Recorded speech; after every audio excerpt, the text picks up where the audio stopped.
¿Qué tal? ¿Cómo les va? Bienvenidos a La Bancada. Estamos con toda la información del Congreso, de lo que pasa acá en la Cámara de Diputados. Una semana que viene bastante tranquila, que es cortita. Hoy es martes ya y por ahora no hay una gran agenda de comisiones y el recinto, por lo menos en estos días, seguirá vacío. Me acompaña el señor, el que más sabe, Leo Fredes. ¿Cómo anda, Leo? ¿Bien? ¿Cómo le va cantando? Muy buenas tardes. Exactamente, semana cortita. Éxito de fin de semana largo, turismo en todo el país. ¿Lo decís con ironía por ahí o no? No, sí estoy relatando. No, te veo que como que éxito, pasó, sí. Mar del Plata estoy diciendo ¿no? por qué semana corta, le decimos a la audiencia, por ahí estaba un poco distraída. Ayer fue 25 de mayo, fin de semana largo. Ya te digo, mucho movimiento por el interior del país. Y la que seguramente viajó por el interior del país es Jessica Calcaño. ¿Cómo le va? ¿Qué tal? ¿Cómo estás, Mauri? ¿Te fuiste a la Patagonia? ¿Llegaste no? No tuve la suerte. ¿No vas en el invierno? Fin de semana gasolero. Estamos muy fin de mes. ¿No vas en el invierno a esquiar? No. Lo tuyo es el verano. No, y además que se trabaja. No, entonces ¿Trabajás sábado y domingo también?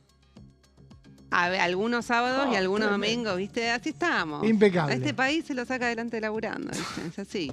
Títulos del día.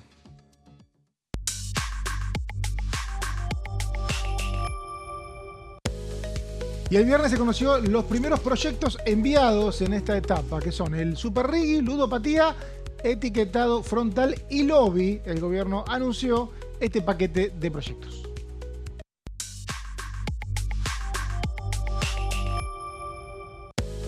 Y el lunes fue 25 de mayo, como decía Leo, y estuvo el Te Deum tradicional en la Catedral Metropolitana, y allí el presidente de la Nación, Javier Milei, se mostró junto a ministros, asesores y participó de la ceremonia por un nuevo aniversario patrio.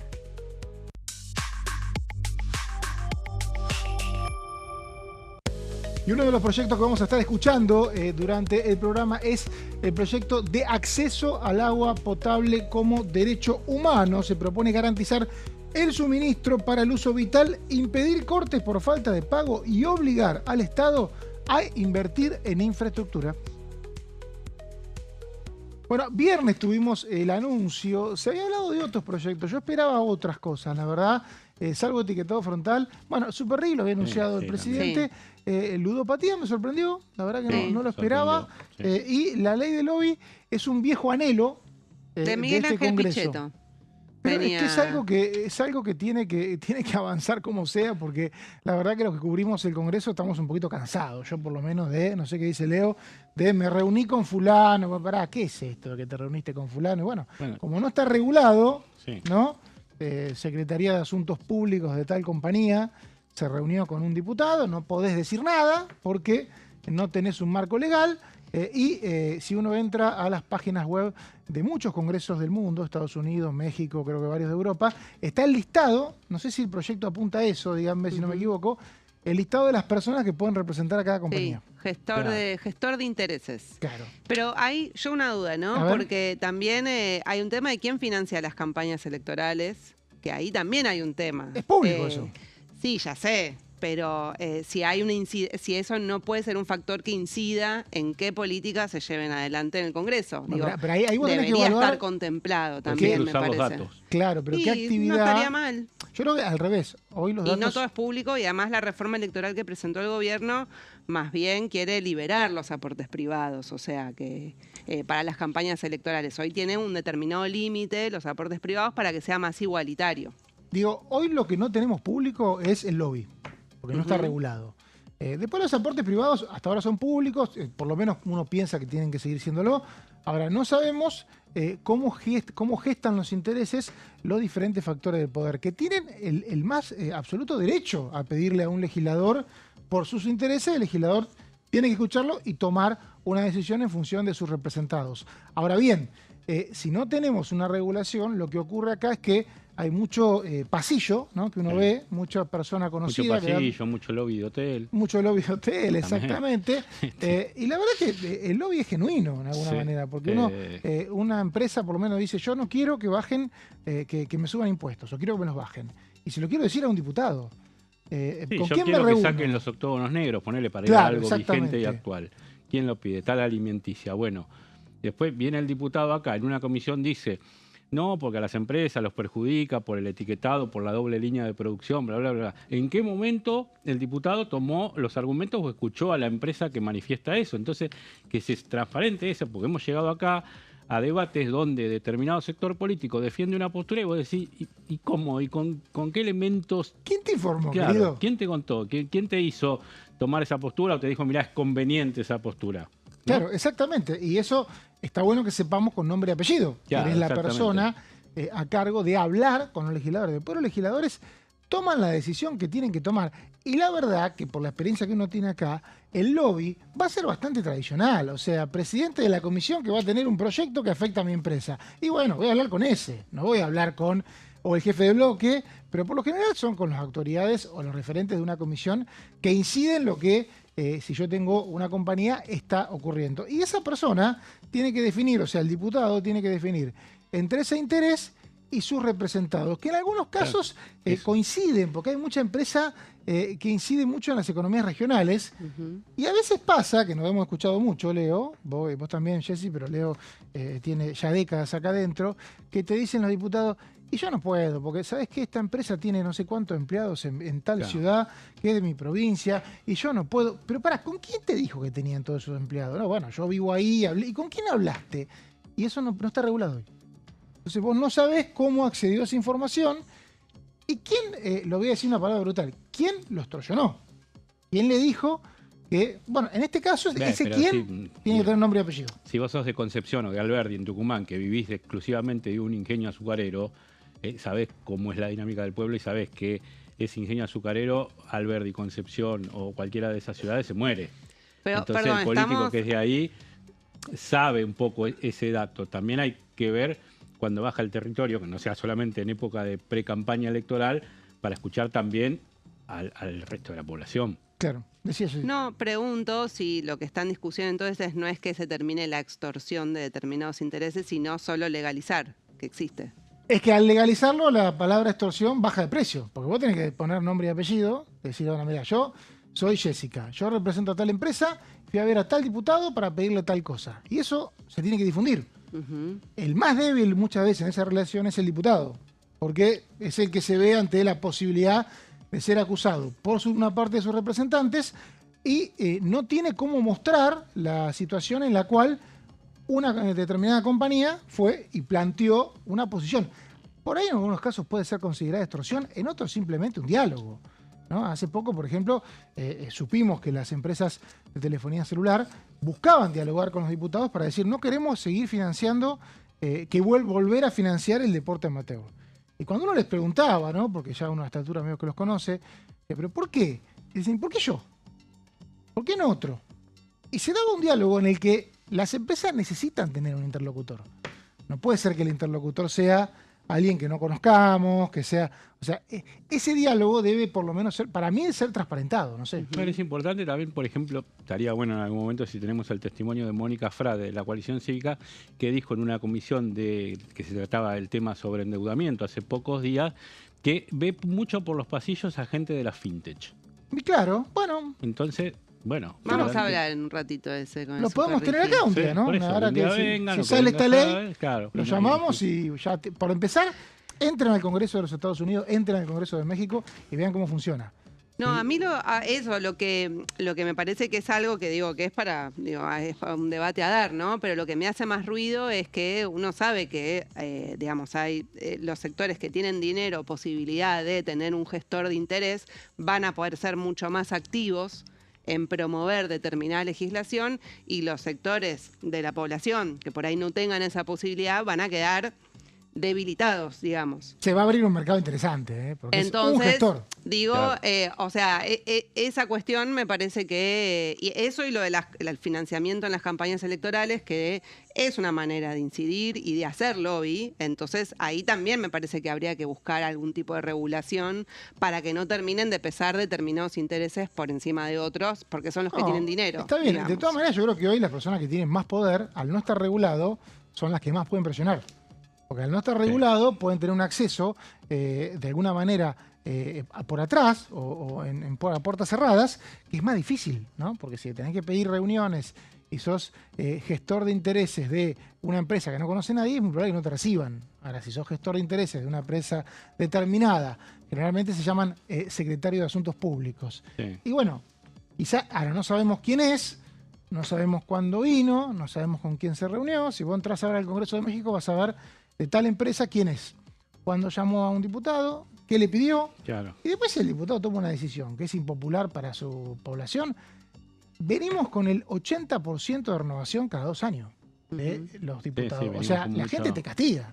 O sea, Sí. te vota y te deja de votar, o no entras en la lista porque te castigan los pares. O sea, no es inocuo nunca una decisión. Pero creo que en el, me acuerdo ese debate de 2016 donde decían, bueno, hay que blanquear esto, no se puede más así. Es y quedó, importante. ¿no? El registro, el Poder Ejecutivo dice que es más que para el gestor de intereses de la empresa privada, es para el funcionario del Estado, que apuntan más a eso, y tiene un detalle importante el articulado del proyecto que tiene que ver con que da 2 años como de plazo para que alguien que cumplió un cargo en la función pública pueda pasar a ser gestor de intereses.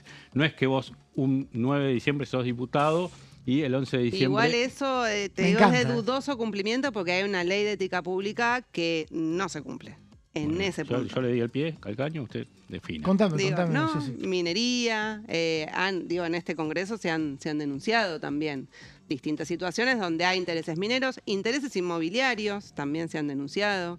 Que estuvo la ley de alquileres, no es que, digamos, también hay una cuestión que a veces involucra a los propios legisladores de todos los sectores políticos. ¿Qué otro tema entró? Ahora Jessy nos va a plantear el Super Riggy.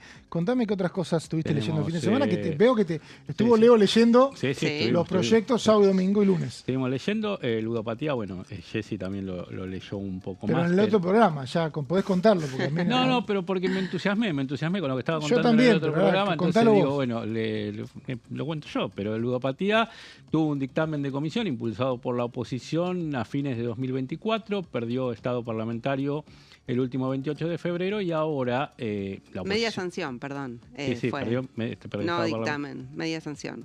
Claro, tuvo media sanción, exactamente. Se aprobó en el 20 y pico de noviembre Sí, de 2024. Exactamente. Media sanción, en el Senado lo durmieron prácticamente. Hubo quejas de muchos diputados que decían por qué no el Senado no activaba ese proyecto.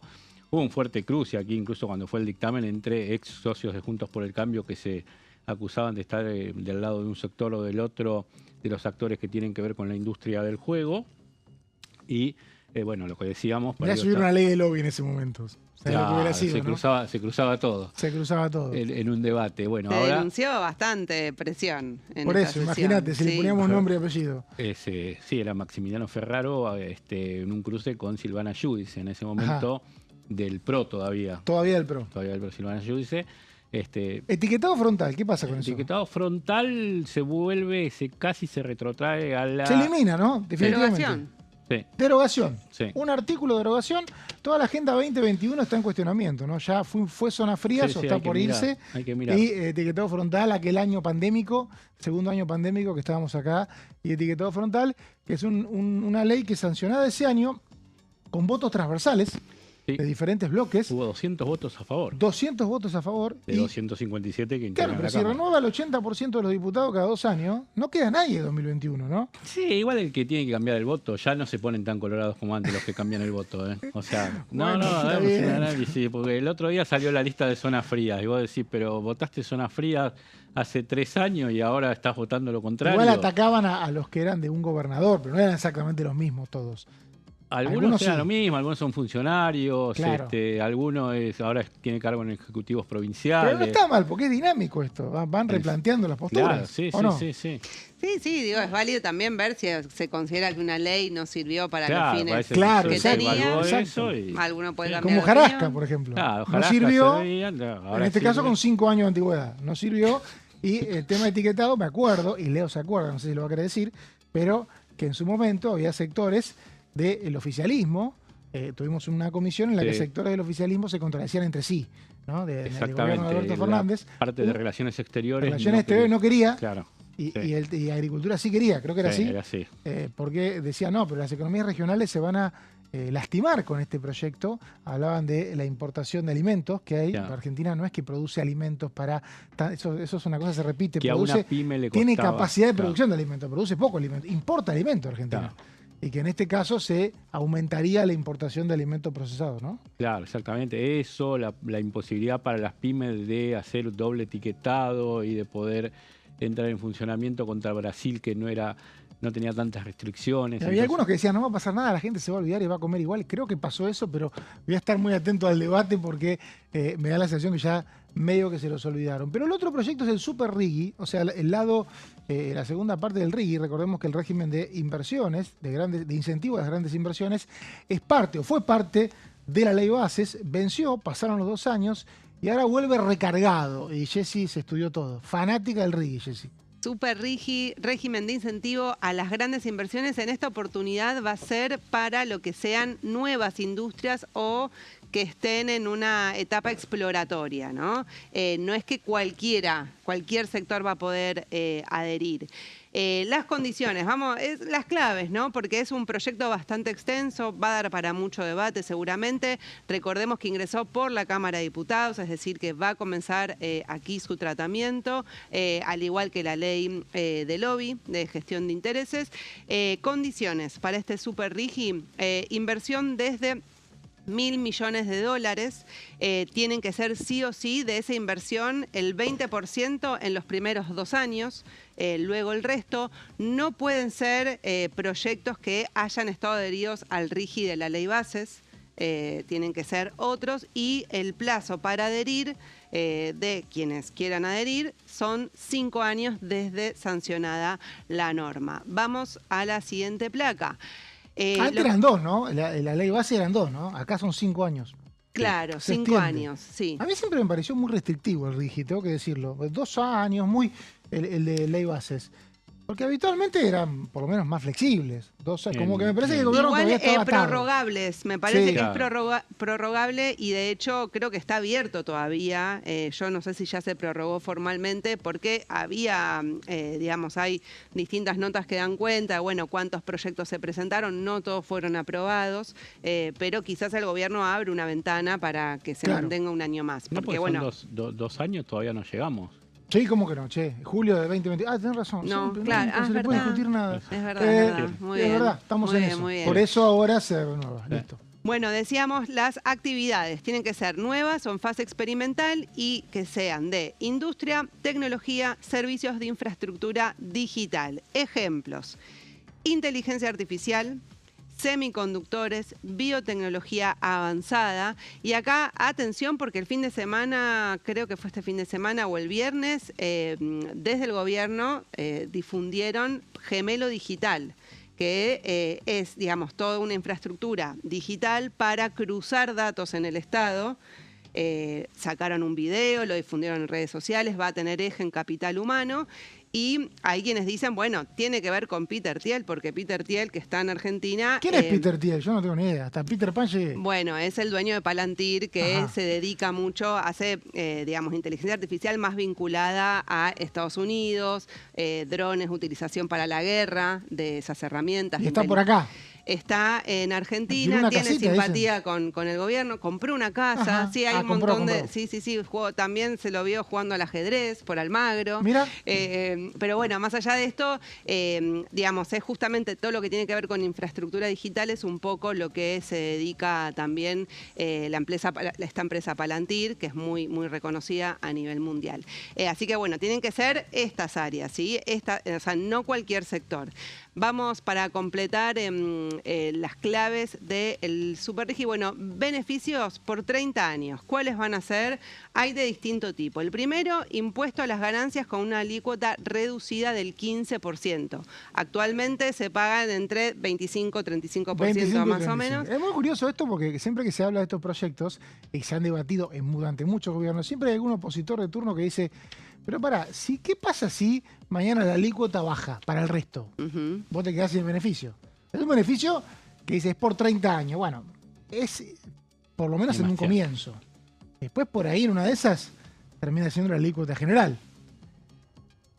Veremos, sí, todo es posible. Todo es posible.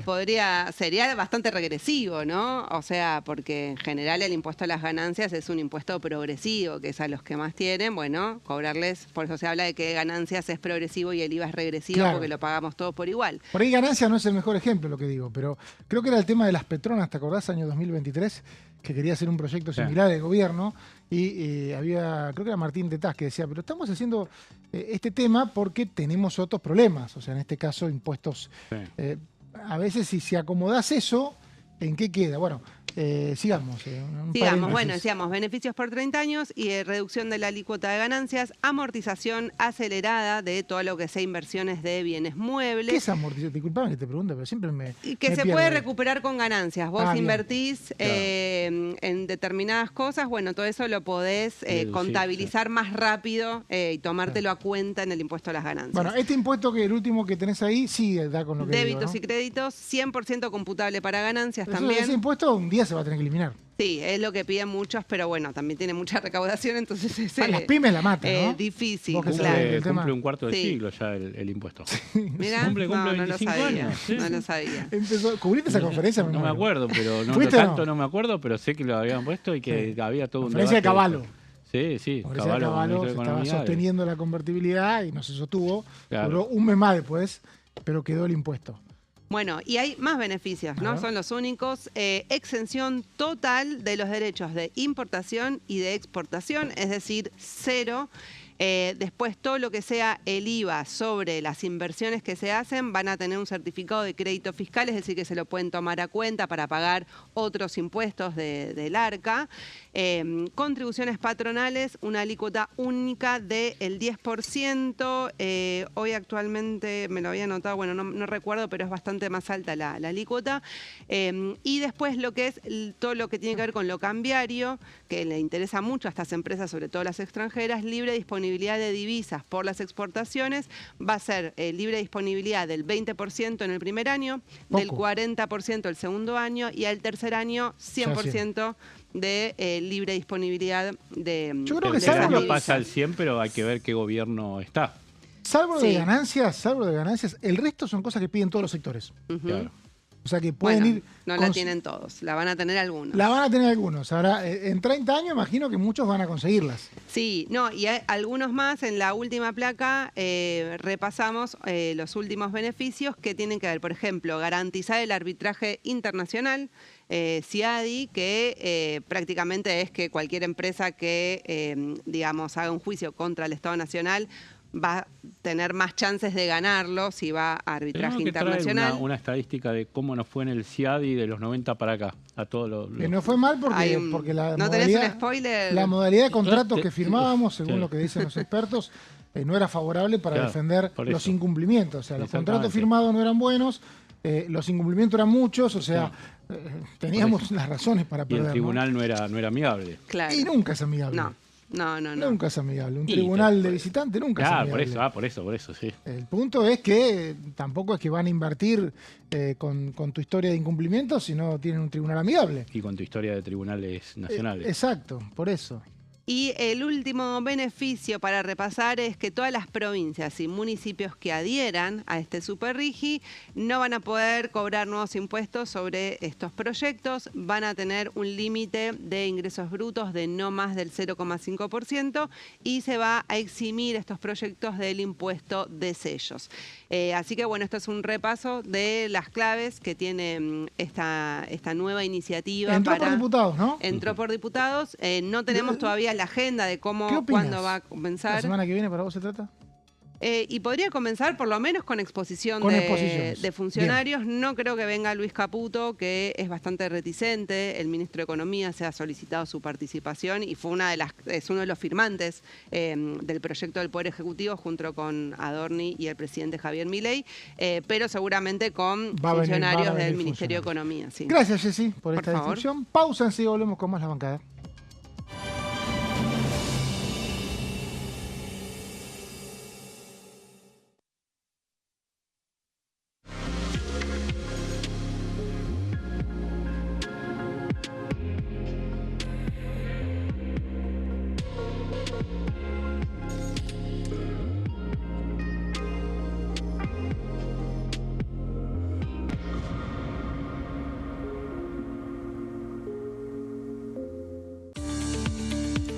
Leyes en un minuto.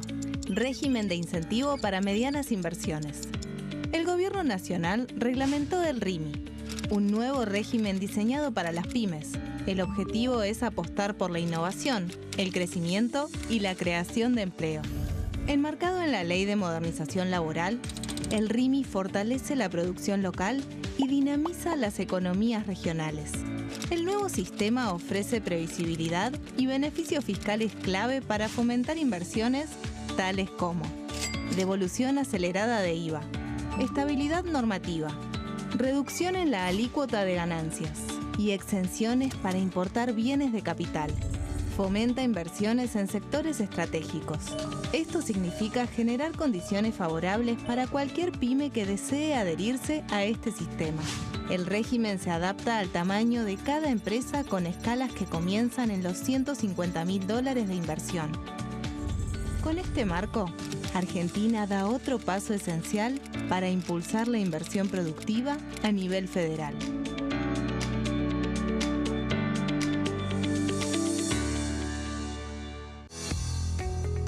¿Quiénes conforman el Congreso? El Congreso de la Nación está conformado por la Cámara de Diputados y la Cámara de Senadores. La Cámara de Diputados representa al pueblo de la nación argentina. Esto significa que las provincias más grandes y con mayor cantidad de habitantes tienen muchos más diputados que las provincias más pequeñas. La manera de establecer las cantidades es proporcional. Por ejemplo, la provincia de Buenos Aires cuenta con 70 diputados nacionales y la provincia de Tierra del Fuego con 5. La Cámara de Senadores representa a las provincias. Cada provincia envía 3 senadores al Congreso Nacional. El total de senadores es 72, dado que las provincias argentinas son 24. Este es el número fijo, estipulado por la Constitución Nacional. Cada 2 años, el Congreso Nacional renueva la mitad de sus diputados y 1/3 de sus senadores nacionales.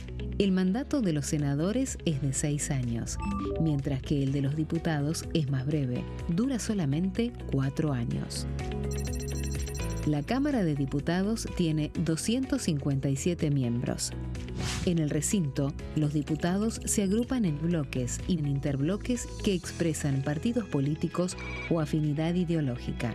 Existen también los monobloques, integrados por un solo diputado. El bloque oficialista se dispone a la derecha del presidente de la Cámara, el bloque opositor mayoritario a la izquierda, y en el centro, los bloques con menos cantidad de integrantes. Son requisitos para ser diputado: tener al menos 25 años, 4 años de ciudadanía argentina, haber nacido en la provincia por la que se postula o haber residido en ella los 2 años precedentes.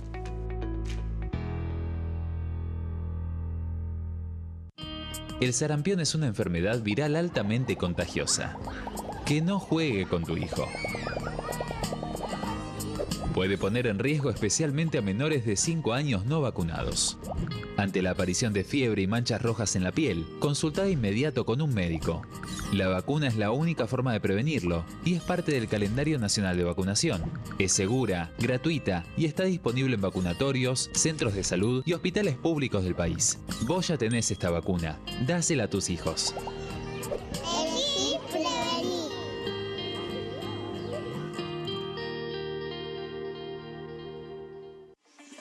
Leyes en un minuto. Acuerdo Mercosur-Unión Europea. Este acuerdo surge luego de 25 años de negociaciones entre ambos bloques y fue ratificado en diputados con 203 votos a favor, 42 en contra y 4 abstenciones. Gracias a esta ley, se crea una de las zonas de libre comercio más grandes del mundo, alcanzando a casi 800 millones de consumidores. En un contexto de fragmentación económica, funciona como una alianza estratégica de cara al futuro. Los puntos más importantes del acuerdo son la eliminación de impuestos y aranceles de importación, lo que facilita el comercio bilateral y la cooperación técnica entre ambos bloques. El acuerdo no se limita a bienes físicos, sino que también incluye regulaciones sobre servicios, propiedad intelectual y desarrollo mutuo. Además, establece un mayor acceso al mercado europeo para productos como carnes, vinos y agroindustria. Adicionalmente, contempla el ingreso de maquinaria y vehículos de origen europeo. Tras ser aprobado por el Congreso, Argentina y Uruguay se convirtieron en los primeros países del Mercosur en ratificar el acuerdo.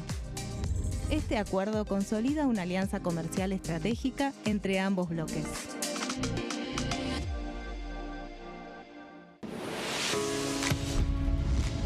¿Cómo funciona el Congreso?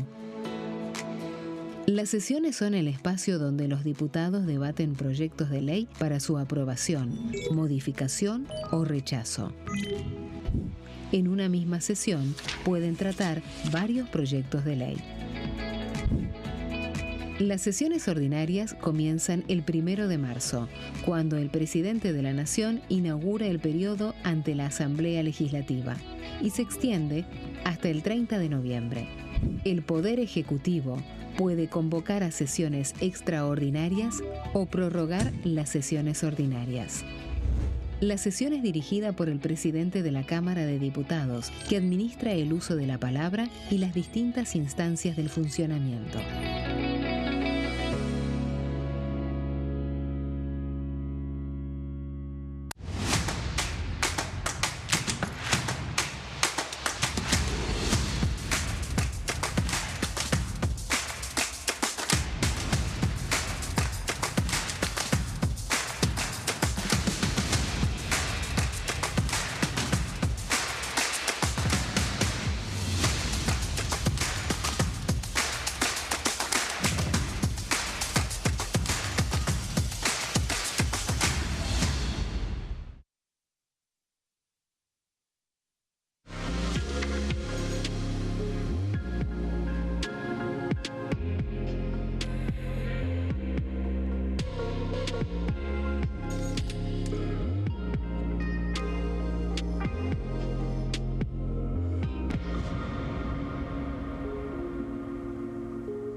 Los debates que generan los proyectos que envió el presidente Javier Milei fuera de cámara son todavía mejores. Espero que no lo filmen un día, porque si no van a ser bastante públicas algunas posiciones que son las mismas que dicen acá, pero con más detalles.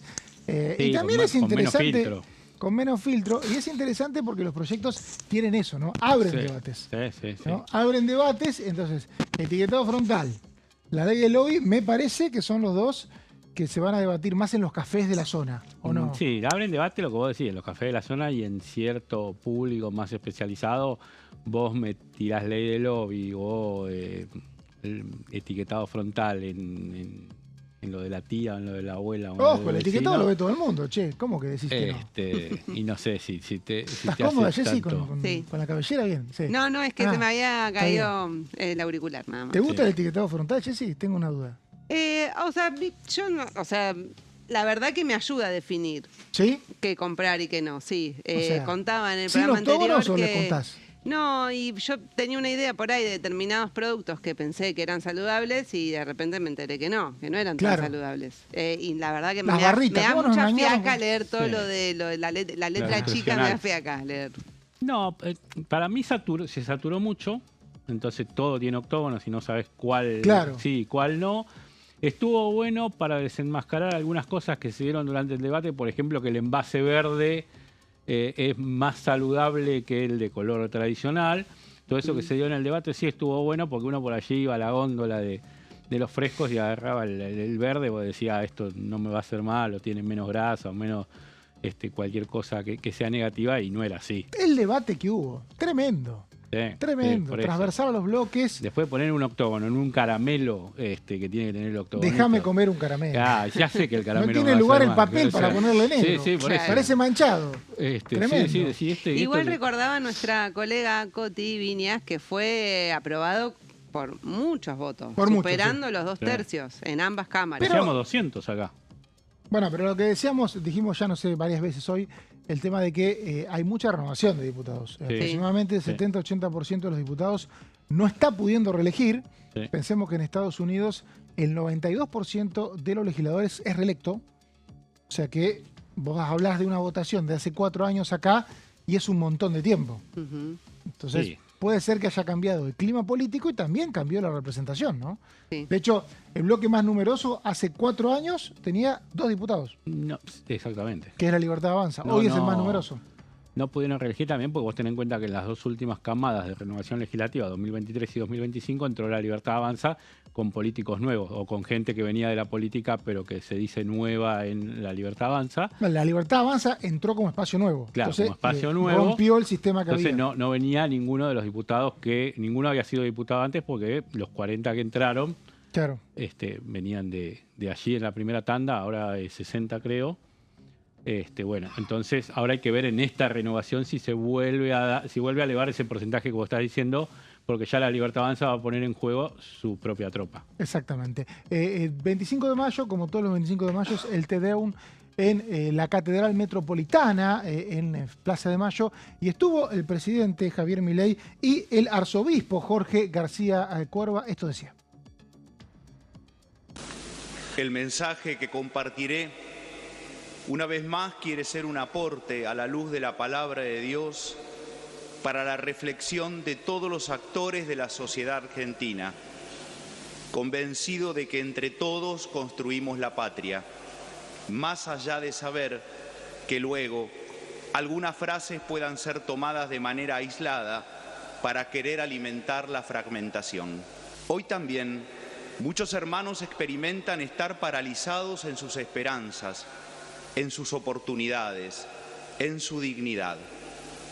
Desde hace muchos años se sienten postrados, tirados al borde del camino de la vida, y ya no tienen fuerzas para seguir. No pueden sostenerse en sus derechos tan postergados.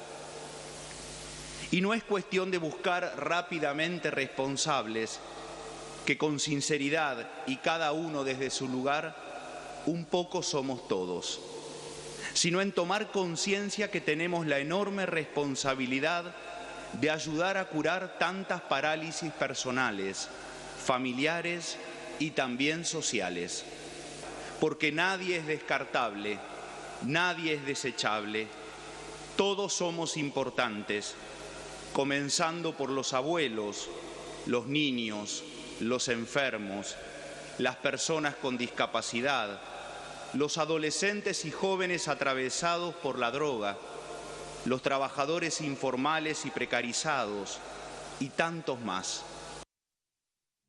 Bueno, escuchamos una de las frases más polémicas de García Cuerva que se hacía eco de una de las frases más famosas que tuvo Jorge Bergoglio, el ex Papa Francisco, fallecido hace poco más de un año, que es combatir la cultura del descarte, o sea que el sistema no deje afuera a determinadas personas por sus características y hacía foco, por ejemplo, en los ancianos, en los niños, en los más vulnerables, los sectores con discapacidad que tienen todavía vigente un enfrentamiento muy fuerte con el gobierno a partir de lo que fue una ley que el gobierno recién quiso aplicar cuando un fallo judicial lo dispuso y fue uno de los momentos tensos que tuvo la homilía, o por lo menos que se leyó tenso. La verdad que ningún funcionario mostró malestar en ese momento, pero se infería que se le estaba hablando al Poder Ejecutivo. En otro fragmento, el cardenal García Cuerva esto decía.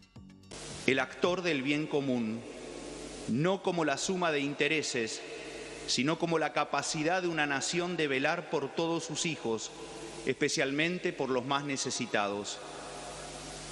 El actor del diálogo, escuchando a todos, respetando, hablando cordialmente, buscando consensos en la diversidad. El actor de la amistad social.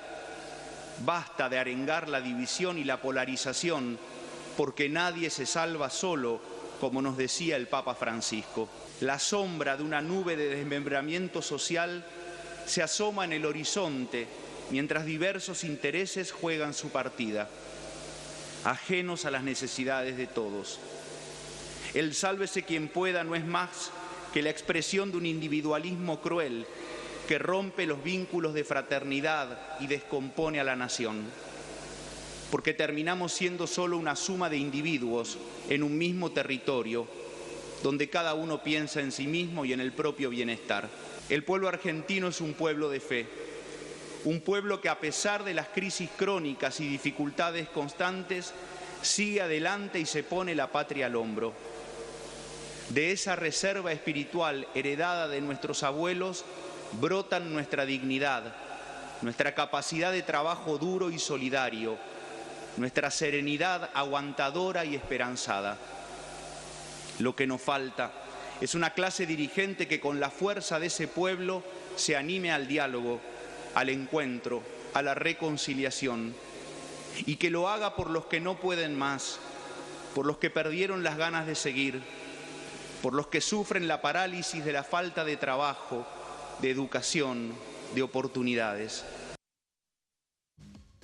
Bueno, y hubo polémica por las declaraciones del cardenal. Vamos a ver inmediatamente unos tuits de diputados de La Libertad Avanza, este es Berti Venegas Lynch, que dice que el mensaje de García Cuerva fue lamentable e injusto con los logros del gobierno. Algunos militan con sotana el regreso del peronismo que nos dejó 57% de pobres. La permanente demonización del individuo, la riqueza y la romantización de la pobreza los deja siempre en un mal lugar. Y postea fotos Berti Venegas Lynch de García Cuerva con funcionarios o ex dirigentes de los anteriores gobiernos y abrió una polémica que hoy, recién decía Jessy, Milei tampoco siguió tanto. Las declaraciones que vimos a la mañana no fue tan duro como el diputado, ¿no? No, para nada. Fue más bien le bajó el tono, dijo son puntos de vista, que respeta el discurso. Sí, fue en otro tono, completamente distinto. En otro fragmento, García Cuerva hablaba de los haters, o sea, sí, las personas que dice están con una computadora agrediendo, y ahí hay una diferencia de punto de vista, porque lo que dice hoy Milei es que Twitter no tiene vínculo con la vida real, o sea que la gente que tuitea no necesariamente es así cuando apaga la computadora, y ayer el cardenal dijo lo contrario, dijo que se alimenta una polarización y un sentido de odio que no permite la convivencia. Justo el día en el que el Papa actual, León XIV, uno siempre sigue pensando que el Papa es el nuestro, pero falleció hace más de un año y lo reemplazó León XIV, publicó su primera encíclica referida a inteligencia artificial, donde hay algunos fragmentos que da cuenta un poco de lo que ayer decía el cardenal. La relación para vos, Leo, entre la Iglesia y el gobierno, aún con estas diferencias que marca Berti, ¿es buena? No sé si es buena, no. ¿No te animarías a afirmar que es buena? Estaría de regular, qué sé yo, no me parece que esté buena, porque claramente lo que dijo ayer García Cuerva está mostrando que no es buena, o que no están teniendo el mismo pensamiento, la idea de noción de país hacia dónde hay que ir, o lo que está sucediendo actualmente, pero tampoco la veo mala. No, porque es un tema filosófico también. Acá lo que dice el diputado en el tuit que pusimos es que se demoniza al individuo. Y en realidad lo que dijo ayer García Cuerva es que la sociedad no puede ser una suma de individuos, tiene que tener bienes comunes o objetivos comunes, porque como suma de individuos no avanza.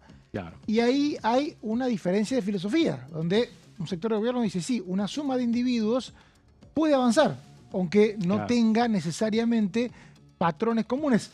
Eso me parece que nunca va a ser una coincidencia, ¿no?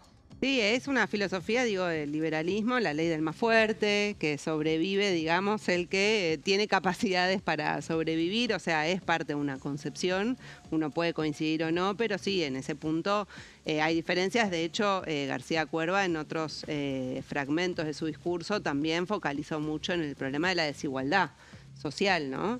Y apuntó, a los políticos, concretamente, que eso lo escuchábamos recién en uno de los fragmentos que pasamos. Bueno, pero por ahora Milei sigue con públicamente una buena relación con la Iglesia, y va a seguir siendo los 25 de mayo, imagino, la catedral.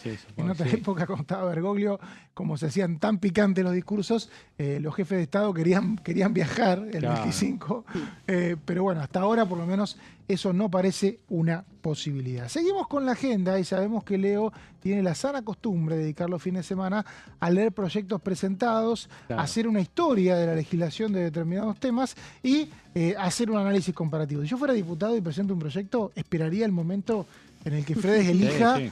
el proyecto para hacer la columna. El beneficiado hoy es el diputado de Unión por la Patria, Guillermo Snopek, quien en diálogo con Diputados TV un poco anticipaba lo que ahora va a contar Leo. Lo escuchamos.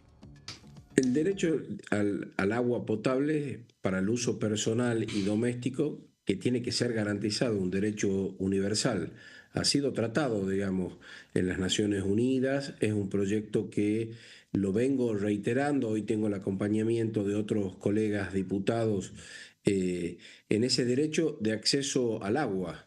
El agua es vida y el agua es salud. O sea, los grandes, no es de ahora, sino los grandes imperios cuidaban el agua y establecieron sistemas de saneamiento que les permitieron gozar de mejor salud. Ya se vio esos indicios en el derecho romano. Y como es algo tan natural, por ahí no se lo tiene tan presente como deberíamos. Y todas las obras que se hacen están bajo la tierra y no se las ve. Bueno, el hecho, y no se valoran, el hecho de llegar a la casa, tener la canilla. Bueno, en este contexto que estamos hoy de privatizaciones y todo, hay que tener presente este hecho, no como un bien, sino como un bien necesario para la vida. Y esto repercute directamente también en el sistema de salud, donde hay un buen sistema de agua potable, saneamiento, las enfermedades disminuyen. Y bueno, creemos que este derecho tiene que estar legislado y tiene que tener una norma vigente. Bueno, lo anticipaba Snopek, proyecto Exacto. sobre agua potable que sea un derecho humano.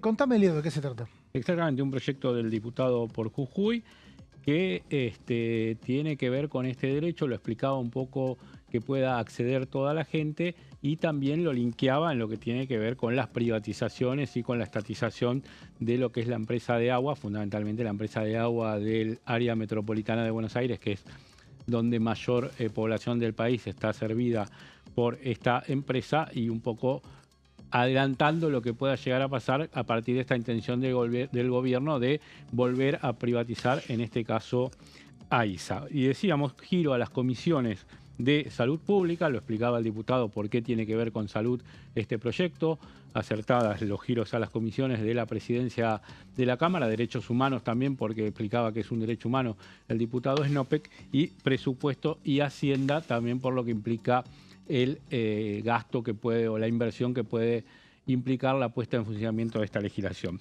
Y antes de pasar a la siguiente placa, un paréntesis que tiene que ver lo que te decía en este ida y vuelta de privatización y estatización de la empresa estatal de agua, Obras Sanitarias de la Nación, en su momento hasta 1993, cuando el peronista Carlos Menem decidió que se privatizara.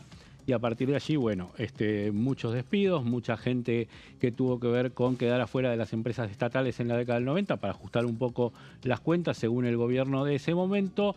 Una gestión que quedó desde el 93 y hasta principios de la década siguiente en manos de la francesa Suez, que tuvo varios incumplimientos en lo que tenía que ver con la infraestructura. Se dedicó básicamente a recaudar y dar el servicio a lo que ya estaba establecido desde antes y no se hizo demasiada inversión en cloacas y en agua potable. Claro, porque es más fácil cobrarle la tarifa a determinadas personas. Entonces, cuando licitás el agua, tenés que tener todo servicio público, pero le podés cobrar una tarifa alta a quien tiene poder adquisitivo, y quien no tiene poder adquisitivo es muy probable que nunca le puedas cobrar una tarifa para recuperar la inversión. Claro, entonces bombeador y pozo y no me interesa llegar con el agua ahí. El tema es que Suez, recién hablabas del CIADI, y Suez ganó el juicio después. Suez ganó el juicio justamente por el CIADI, por esto de ir a los tribunales internacionales, porque en la mayoría de los contratos, en casi todos los contratos de las privatizadas de la década del 90, se puso que se litigaba en el CIADI, y así fue el historial que en algunos de estos programas... También creo que la empresa de aguas de Lamba, ¿no? No me acuerdo el nombre ahora. Sí, que tenía, sí. Azurich. Exactamente. Mirá cómo me acuerdo. Las dos, muy bien. 2002, 2003 ganaron todos los juicios y el problema eran los pliegos. ¿Cómo se privatizó? Ganaban eso, privatizaron en el 93, se ganan estos estos juicios, las empresas aducían que desde 2001 se le especificaron las tarifas, que se terminó el 1 a 1, que era $1 a $1, estaban cobrando tarifas en dólares desde el 93 hasta el 2001. Néstor Kirchner, una de las primeras privatizaciones que hace como presidente de la Nación, después de su asunción en mayo de 2003, llega en marzo de 2006 cuando decide que se estatiza nuevamente Aguas Argentinas, que se llamaba en ese momento, y pasa a ser AISA, Agua y Saneamiento Argentino. A partir de eso, SNOPE toma antecedente, viendo que el gobierno quiere avanzar en una privatización, y pone en este proyecto como objetivos principales, de cara a lo que puede ser una empresa privada sirviendo el agua, garantizar el suministro para el uso vital, impedir cortes por falta de pago, muy importante, y lo ponía mucho acento el diputado en este ítem, y obliga al Estado a invertir en infraestructura.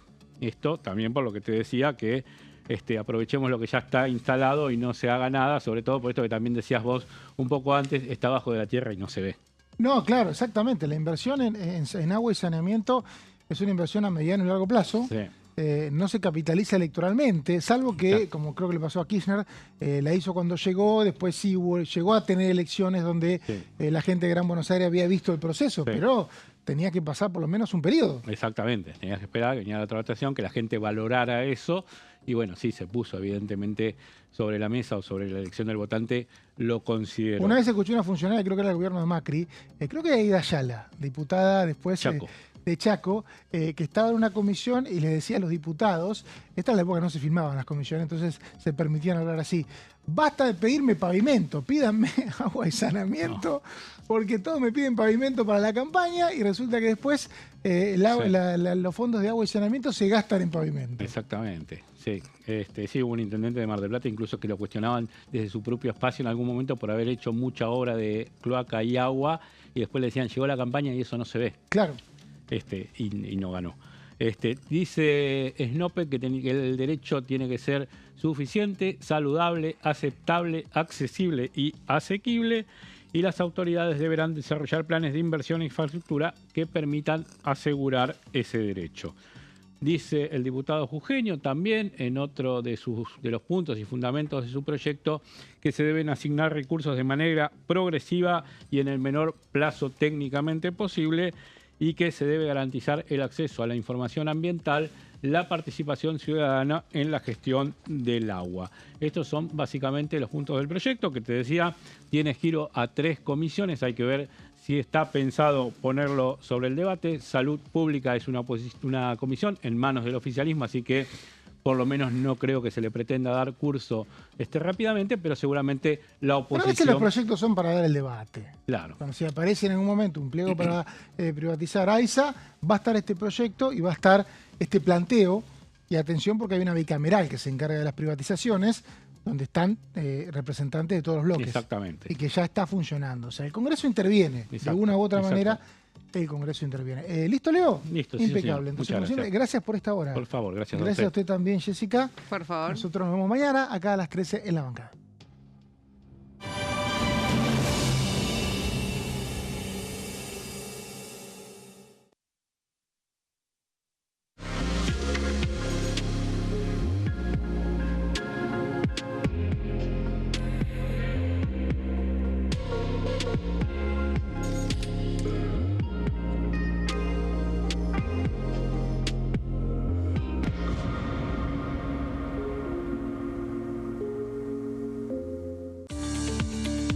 Leyes en un minuto. Régimen de incentivo para medianas inversiones. El Gobierno Nacional reglamentó el RIMI, un nuevo régimen diseñado para las pymes. El objetivo es apostar por la innovación, el crecimiento y la creación de empleo.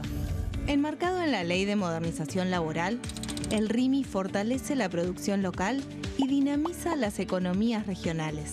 El nuevo sistema ofrece previsibilidad y beneficios fiscales clave para fomentar inversiones tales como devolución acelerada de IVA, estabilidad normativa, reducción en la alícuota de ganancias y exenciones para importar bienes de capital, fomenta inversiones en sectores estratégicos.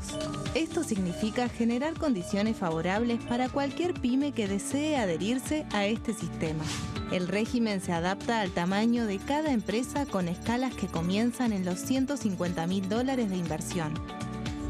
Con este marco, Argentina da otro paso esencial para impulsar la inversión productiva a nivel federal.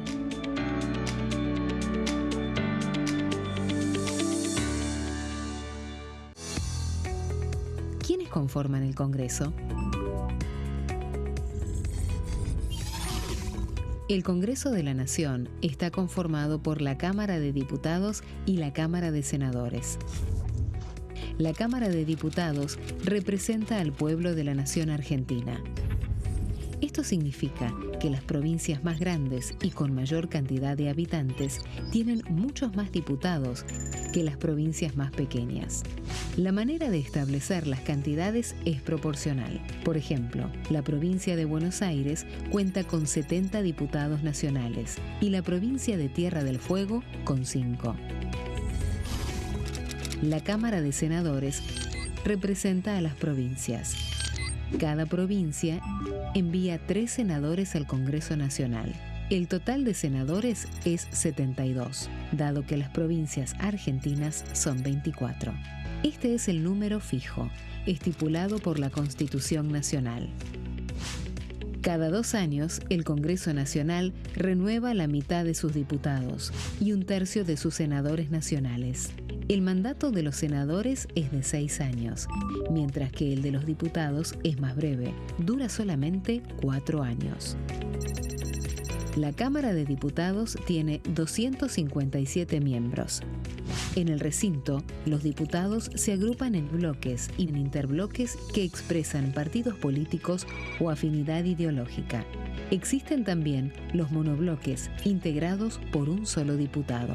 El bloque oficialista se dispone a la derecha del presidente de la Cámara, el bloque opositor mayoritario a la izquierda, y en el centro, los bloques con menos cantidad de integrantes.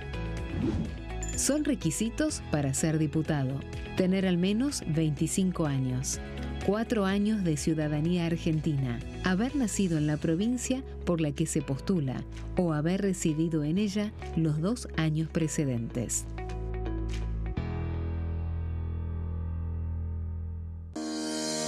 Leyes en un minuto. Régimen penal juvenil.